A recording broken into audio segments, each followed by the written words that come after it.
If you feel torn inside, like part of you wants freedom and another part shuts it down, this chapter explains why. Because someone else still owns your life, and until that changes, nothing else will. Quick note, this is for reflection and education, not therapy or medical advice.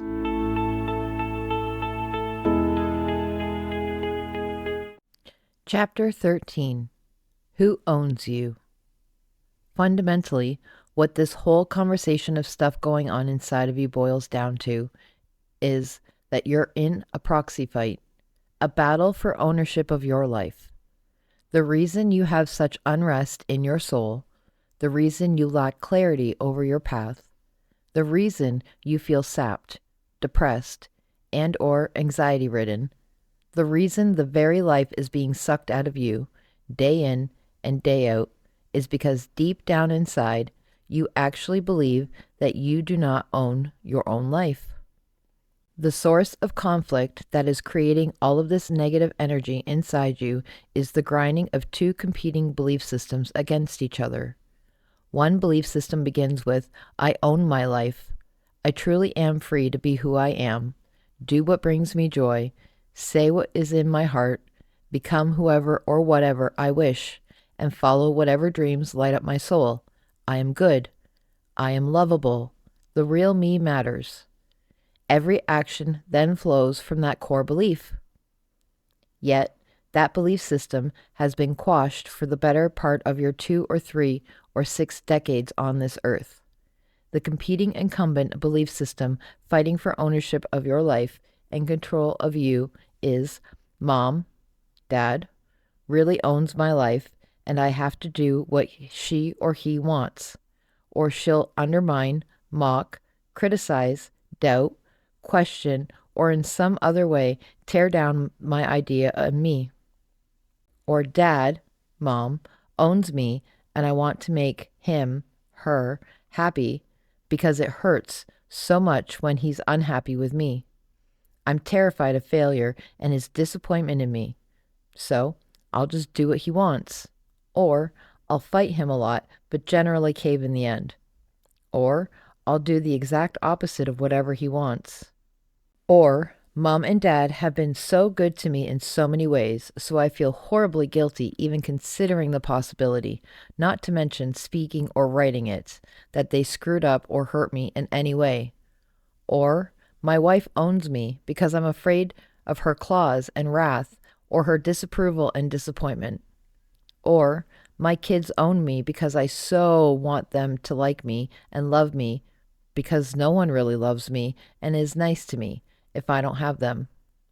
The big question of life is simply this: who owns you? You've been taught not only to defer to someone else, but you've been taught to distrust yourself and your own voice. Thus, it's not just a matter of winning the proxy battle and kicking the former owners out of your soul. It is also a matter of finally beginning to believe in your own inner voice. It is a matter of realizing that they were wrong in certain things they said and did or didn't do, no matter how well-intentioned they may or may have not been. It's a matter of realizing and acting on the simple truth. Only you can fully know what is best for you, and your voice rising up from within you can be trusted. When we're taught as children to take our life cues from someone other than our own self, what we're being taught at an even deeper level is that the true power source for your life is outside of you, not inside of you, and anything inside of you is subordinate to external power sources and cannot be trusted. This is why it is still common practice in America for a man to ask the bride's father for permission to marry his daughter. Implied in the act is that she can't make decisions for herself and or needs clearance from the primary power source in her life, Daddy, or from Daddy who is controlled by Mommy. It doesn't stop there. In many wedding services, still today, the father of the bride walks her down the aisle and then hands her off to the husband. The symbolism is a passing of power. I brought her this far. She's your responsibility now. I trust you. You're in charge. Because we all know she can't take care of herself or be trusted with her own decisions in life. And now, for the last decades, You have been struggling in life because you are struggling inside. The exterior is just a reflection or a gross expansion of the interior. You have an integrated life, negative interior manifesting itself in a negative exterior. You have created on the outside what runs the inside: confusion, conflict, and a great unrest. But in the end, what is driving the outside life is the same thing driving the inside life, mainly not you. The goal, of course, is positive, authentic integration between outer and inner. Your authentic, true self is first known inside. Then it is created in physical form externally in the form of perimeters, boundaries, paths, pursuits, and purposes.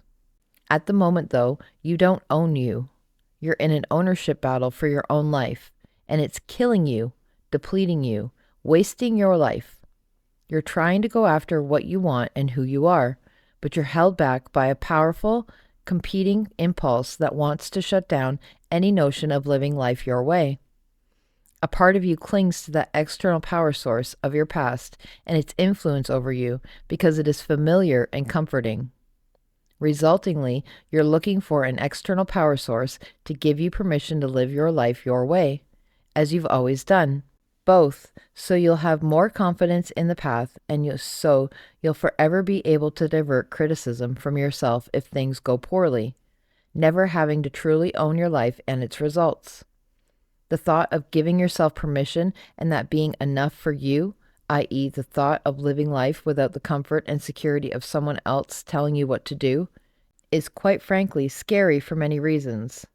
The autonomy you crave is simultaneously the untethered feeling you fear and the openness to criticism you fear even more. And until you actually believe that this is your life, living in both the exhilaration and nervous fear, you will never be happy, never be free, never have peace in your soul, never be fulfilled. Until the power source for your life shifts from being external to being internal, you'll forever be deferring your life to others, forever distrusting your own inner voice, forever looking to others to tell you what to do with your life. Spouses, parents, siblings, bosses, friends, clergy, therapists, society, and even your own children. Tragic as that can be, I've counseled grown adults who ask their teen and even preteen children for life advice. There will always be people quite happy to tell you how to run your life, whether in monumental or subtle ways. That can be very easy, very safe way to live your life.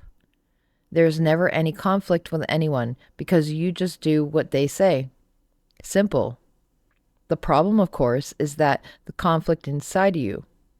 You don't wrestle with others, you wrestle with yourself, and you engage in all manner of escape activities to numb you from the internal pain, or to make you feel alive from all of your numbness. As long as someone else runs your life, you're screwed, because they ain't you.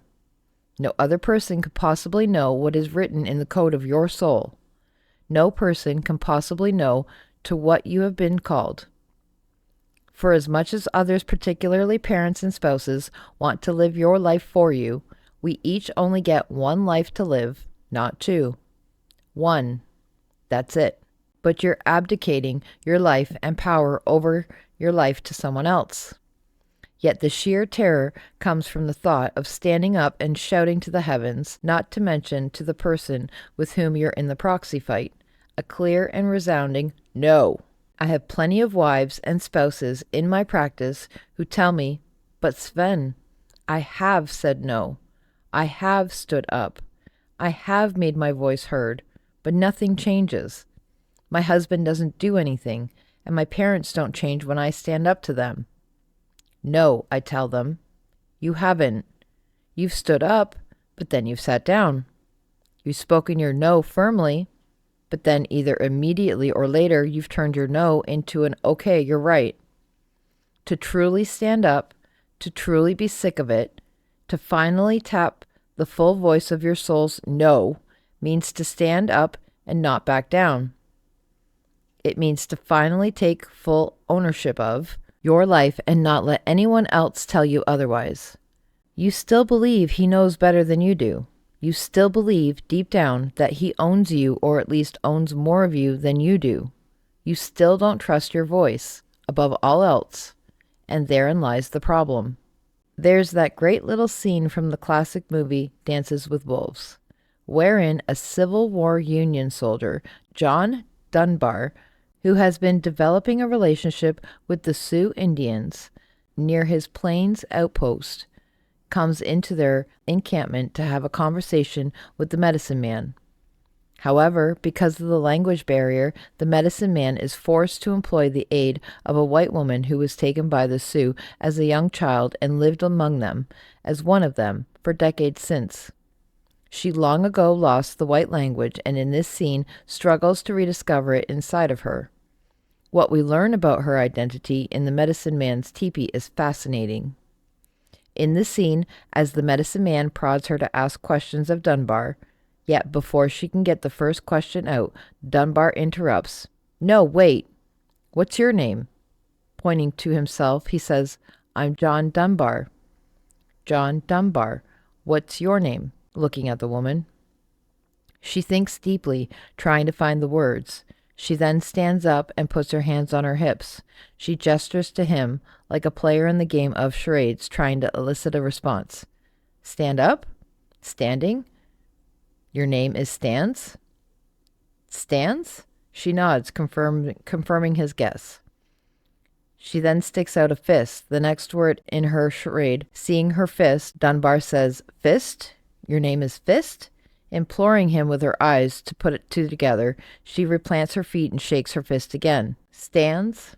Fists? Stands with a fist?" he says, to her head nodding. "Stands with a fist." He smiles at having broken through. Excited by their communication success, she nods affirmation. Stands with a fist, the name of her soul and spirit. Therein is the lesson for us.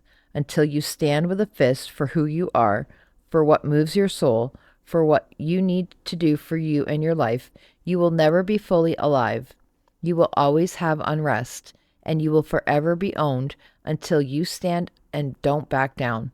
There will be no life, no joy, no fulfillment, no peace, no true love, no true sense of you, today or ever.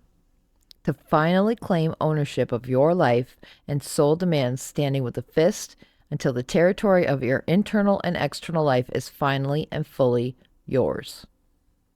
Song recommendation. On this notion of ownership, there is no better song than the little-known one by my all-time favorite group, Chicago. Download Feel with Horns.